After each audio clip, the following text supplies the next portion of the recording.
And I will start off with a whole range of disclaimers. I am not an academic. There will be no R-squareds in this presentation. As much as I love a good R-squared and a good stat, love a good graph.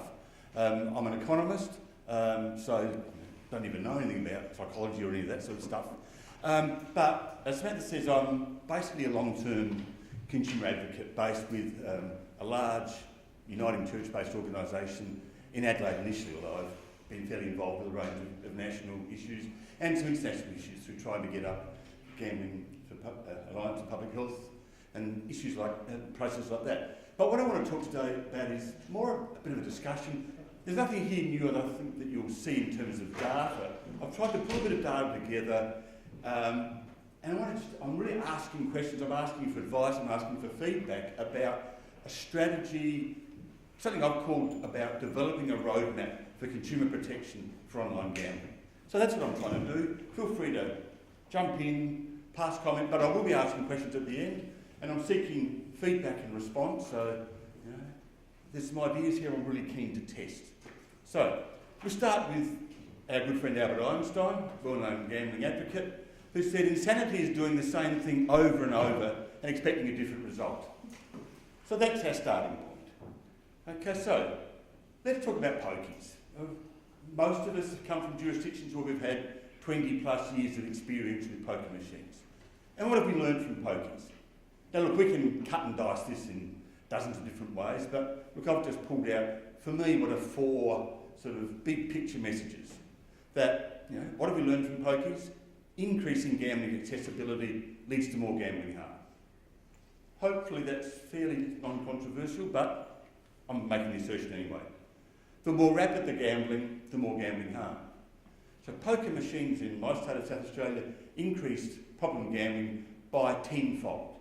And that's because you move from, you know, weekly lotteries or sort of 8 races on a card down to a new game every 2.5 to 3 seconds. Point 4, point 3, the more visible pokies are, the more gambling harm. So the more they're in your face, the more they're promoted, the more they're talked about, the more industry spin we get about this is a harmless recreation that 99% of the population enjoys and misrepresentation of data like that. Visibility, more gambling harm. And as an advocate, I have to say, the longer pokies exist, the more powerful the industries become, leading to more gambling harm. So, you know, that's my starting point, is what we've learned from the pokies. So, and also I come from Australia, which The Economist magazine, excellent publication, has helpfully rated loss per resident adult across the world, and Australia comes out as the biggest gambling loser per capita in the world, followed by Singapore, and then, you know, the rest fail to really make the grade. So that's part of the context for Australia. That's part of the reason why, as somebody coming from a gambling health service or from a large community service organisation, gambling has been a huge impact. So back to Einstein. What have we learned? What are we doing over and over again? And now I'm looking at the online world. Well, it's about increasing gambling accessibility. Now I find this a pretty stunning little infographic or whatever it is. This is about internet penetration globally, 2000 to 2015. And sort of on the left-hand side, the blue bars indicate, you know, online connection. And we can see that in the 15 years, in the developed world, the top bar, we've got almost, you know, most developed countries have internet penetration. The big block, developing countries, you can see how much that internet penetration has grown, from about 100 million people in developing countries having access to internet, you know, 15 years ago. Now, significant numbers. And there's a couple of stories there. One, it's the growth of internet penetration. The other one, which I think even conferences like this we're inclined to forget, is that I suspect for the first time I'll say for the first time, the penetration of sort of Western-driven, large commercial gambling into the developed world is happening at breakneck speed. This is 3G coverage, and this is just 4 years, 2012 to 2015. We can see that from 2011 to 2015, we've moved from 45% of the world's population having 3G, it's mobile broadband coverage, to close enough to 70% of the world's population by 2015. Over on the right there, nearly all of the 4 billion peak population of the world that live in urban areas have internet coverage. Now that's nothing startlingly new. The internet is here and it's growing fast and ever more people have got access to it. But it's an important message. Add to the internet smartphone ownership. And one of the stats that we've sort of pulled out is that about 1.2 billion smartphones are expected to be in the hands of 15 to 24-year-olds by 2020. That's a global, that's most of the world's, developing and non-developing countries, most of the world's under 25 population with a smartphone in their hands, plus 3G coverage. Well, a couple of years out, we've got 4G and then it's 5G, so that's a hefty combination. This I find pretty interesting as somebody sort of in the 50 plus age group, is smartphone ownership as a percentage of that population by country. And we can see that for China, nearly 70% of 18 to 29-year-olds have a smartphone, whereas it's about 5 or 6% of people 50 plus. And we can see it's the same story for pretty much any country we choose. China, Russia, Nigeria, Brazil, Philippines, Indonesia. The disparity is massive. Smartphones are heavily concentrated in the hands of the under 25, under 30s, growing to the 30 to 49-year-olds, but the 50 pluses, people who are policymakers and the like, don't even get it still. So, over and over again, the more rapid the gambling, as we've seen, internet, smartphone. We are now talking about a world where a vast majority of the population, particularly young people, have, putting it crudely, a casino in their pocket.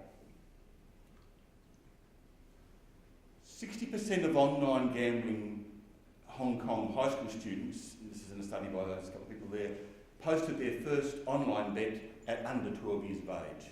91% had posted before, or had bet online before they were 18 years of age.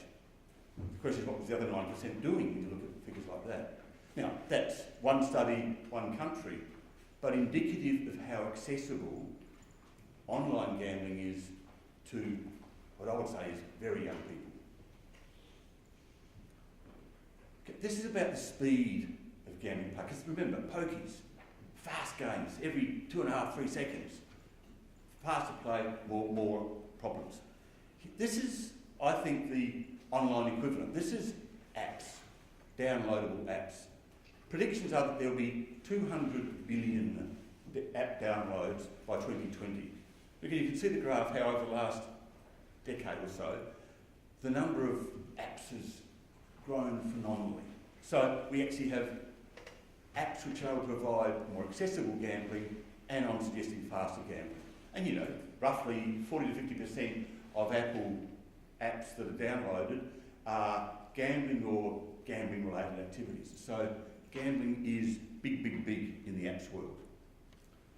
And I find this a fascinating graph.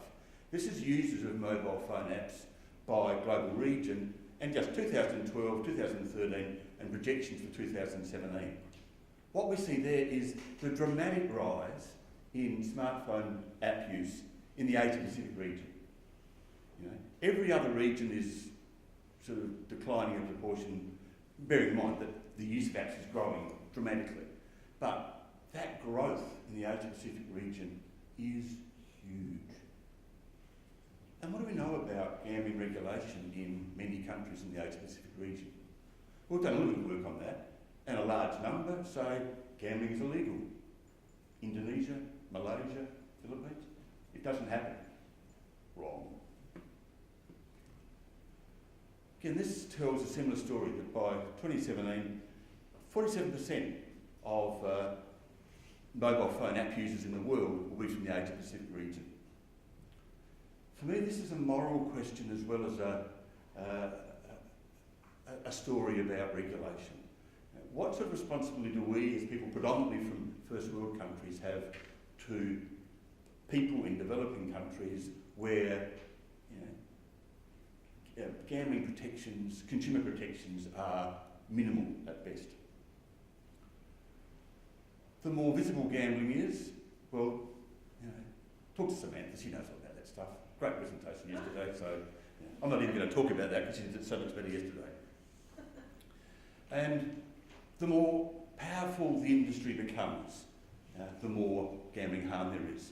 And look, in Australia we've seen the It's Un-Australian campaign, where estimates are that up to $40 million was made available through the Packer Casino empire to make sure that a deal, proposal struck by the Prime Minister, an independent person, and the basis of her government, and using evidence based from a major piece of research, the Productivity Commission report, that was just scuttled by the gambling industry.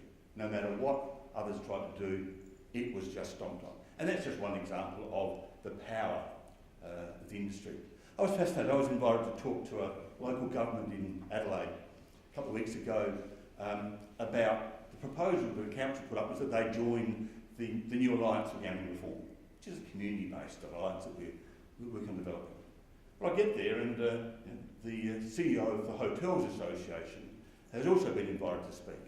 I'm thinking, well, pretty amazing that a guy who's on probably 7 times my salary sees it important to come and basically stomp on anything I'm going to try and say to a local government area. But that's the power of the industry and how seriously they take basically stomping on any sort of consumer advocacy. Just a couple of fun facts. And then, bearing in mind China, massive powerhouse, global powerhouse, 1.3 trillion US dollars are wagered illegally each year in China. That's an estimate. And this is what have we learned from pokies? All of those factors creating more harm. What's the research already showing us about online gambling? Problem gambling rates, the range is about 1.5 to 3.2 times problem gambling rates for existing forms of gambling. So, the more online gambling we have, the more gambling harm, and probably higher rates of gambling harm than with pokies even and other forms of existing gambling. So that's the story. The question, and the one that I'm really interested in, is, well, what do we do about it? Just thinking about online gambling. And I'm saying that we're needing a roadmap for global online gambling consumer protection. And for me, this is a consumer protection story. And I find it odd that in the gambling world, it's actually not a language that's widely used. Pharmaceuticals, motor vehicles, just about anything else I'm involved with, it's about consumer protection and it's an accepted framework. Gambling world, we talk about problem gamblers, I rarely hear even talk about consumer protection. For me, the issue is about consumer protection and a roadmap for global online gambling consumer protection, noting that the big growth in online gambling is in developing countries, and in particular in the Asia-Pacific region, which, guess what, folks, here in New Zealand, we're part of that. So, assuming that there is still time to get different results other than we got with pokies, which was more and more harm, I'm suggesting that the starting point for a roadmap for online gambling reform is to be clear about a goal. And for me, the goal is international regulation with agreed consumer protections. If you like, the WADA of gambling. For those that don't know what WADA is, World Anti-Doping Authority. For those that are into sport and who in the right mind isn't, this is a really useful model, I suggest. I'm not going to go into great detail. The website's easy to find, look up WADA, and a really useful, I think, example of what could be achieved in gambling internationally, because WADA has managed to achieve some international cooperation. It's managed to achieve some international standards. It's achieved some international expertise now. It's achieved some international prosecutions. So I think the WADA model is quite a good one. So my roadmap certainly picks up on some of the key elements of a regulator supported by an international agency, something like WADA. So, what's the other elements of this roadmap? Well, first of all, we need to make a case. Okay, we're into that, more of that in a moment. Then, to whom do we make the case? My starting thinking has been to the World Health Organization. Gambling's a public health issue. Is that the right starting point? Charles Livingston suggested last night that maybe UNESCO is a better starting place. After all, we're talking about sport, and that's about culture more than health. And maybe UNESCO has actually had more success than the World Health Organisation in getting runs on the board. It was UNESCO that was behind WIDA, for example. Or is it through multilateral government agencies, Commonwealth Heads of Government, or ASEAN, or G20, or one of those bodies? I don't know, but I'm really open to feedback and to thought.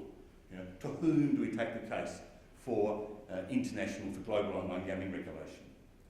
Whatever happens, I think we also need to be encouraging and enabling national, maybe then online gambling regulators.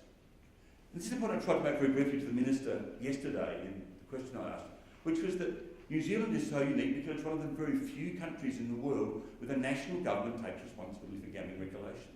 In most countries, gambling is a provincial, state, canton-based activity. And it's been based on, you know, basically casinos paying the right amount of tax and maybe keeping organised crime out. National governments, for a whole lot of political reasons, have been loath to pick up on gambling, but you simply cannot have any sort of online gambling regulation done at state or provincial level. It has to be national government level, and it has to be a whole lot of national governments. So that's a big challenge, but one that I think is pretty critical. Part of the story, part of the roadmap, is about developing some international standards and protocols. Then it's about shared enforcement and compliance. And then it's about best practice consumer protection. But there's nothing new in that. That's sort of fairly standard stuff of regulators. There's plenty of examples. Finance, WIDA, etc., etc.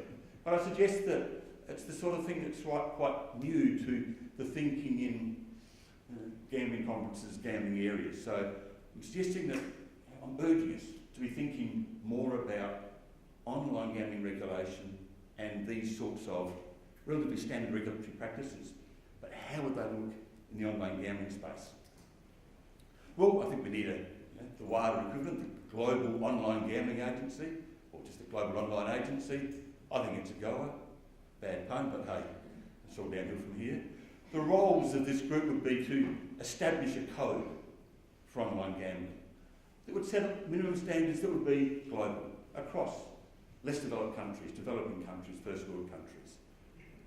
It would need to set some international standards for online gambling regulation, irrespective of whether that's a task that's picked up by police or telecommunications or intelligence agencies or whatever, hopefully by national gambling regulators, but it's possible it can be done by different ways in different countries. But there needs to be some international standards that unifies the practice. As with WIDA, the International Gambling Online Agency needs to enable international protocols about compliance and enforcement, and critically, as those of us in Australia have discovered through WIDA's recent Australian Football League experience, the powers to prosecute are critical.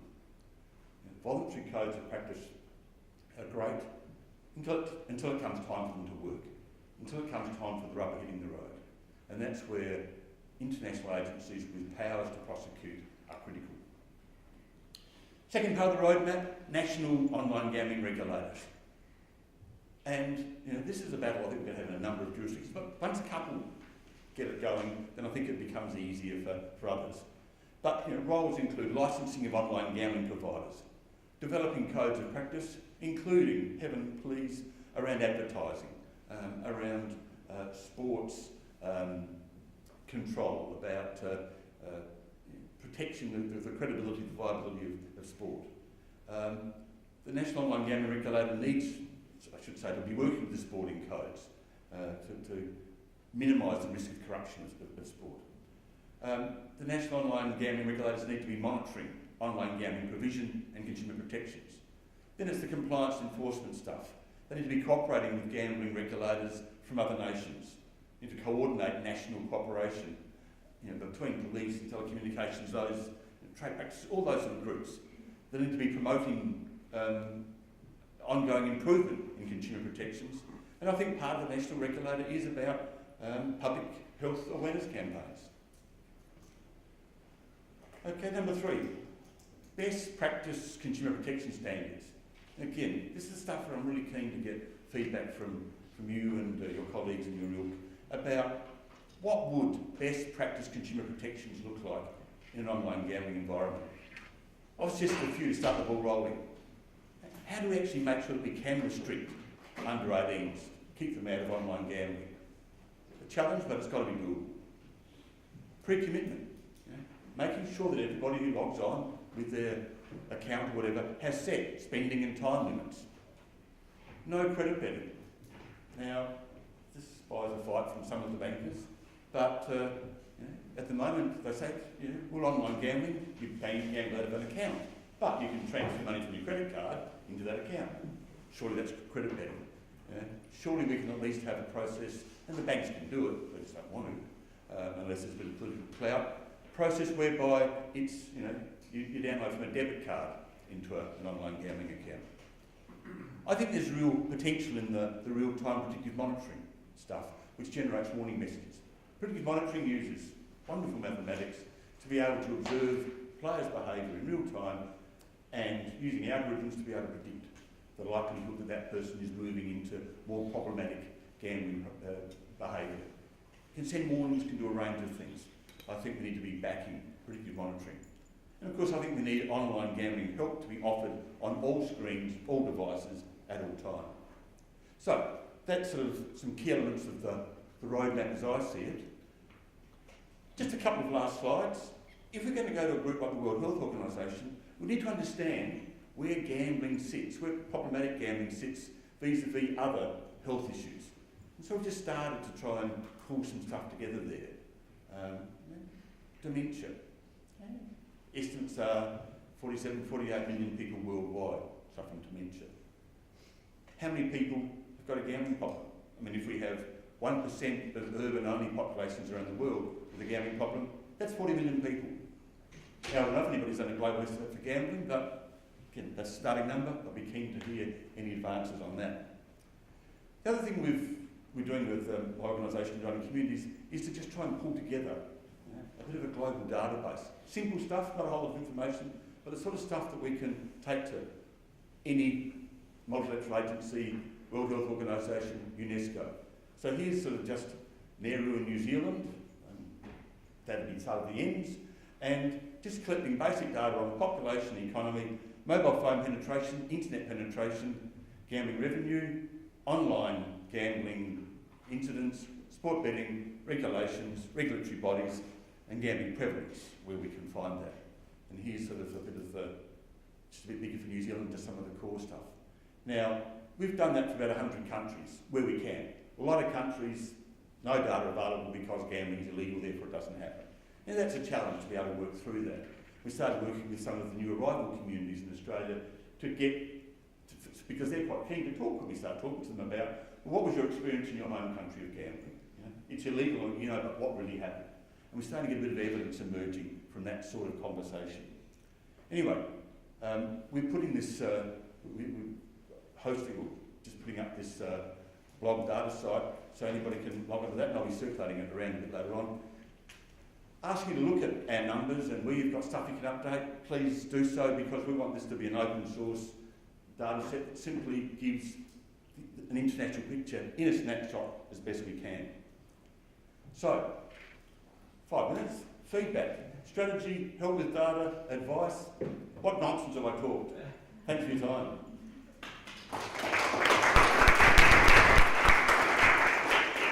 Can I say firstly, I really admire your big picture enthusiasm. Rampant stupidity. We need more of it.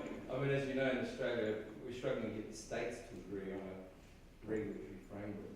I thought we struggled with train lines, so. Yeah. The question I had though, do you think though there's a risk if we tried to set up a global standard that in fact things might get worse for countries where, for instance, online casino games are illegal, whereas in Europe you've got this huge industry of online casino games.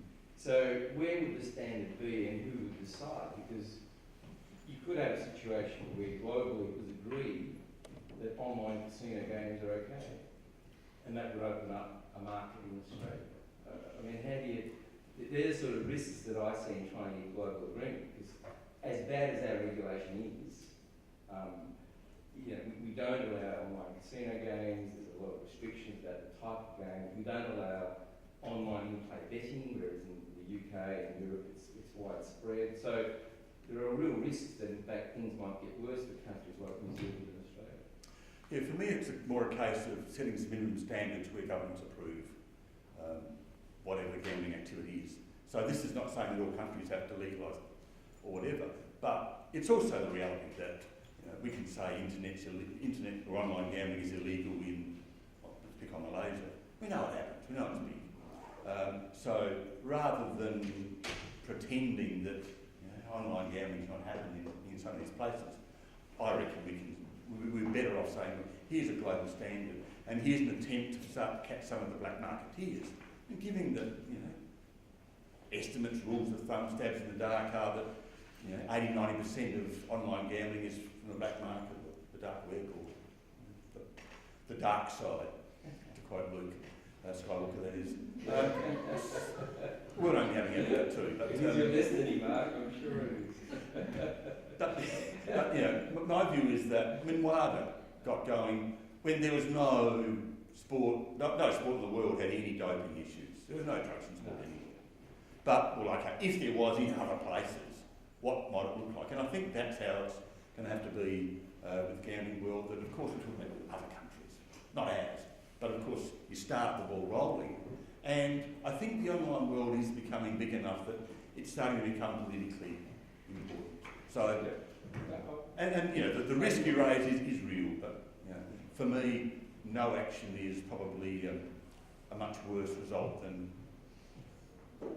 rampant stupidity and trying to get something happening. Another question? It's not a question, just to share that. I'm from Singapore actually. We did a study on online gamblers, those who presented with pathologic gambling with online activity, and what they said about the warning messages. One of the questions we asked them about what do they think about the warning messages with regards to responsible gambling measures that our government is planning to undertake. And they said it's rubbish, it won't work. Usually the pop-up messages, they'll just minimize it and continue to buy. So they said it's not going to work. Just to share that. Yeah, and you're right. However, the point I'm making about a button for online help is that the session we heard yesterday from the consumers, 2 or 3 of them said, look, there was a time when I needed that number and I called. I'd ignored it for years and years and years.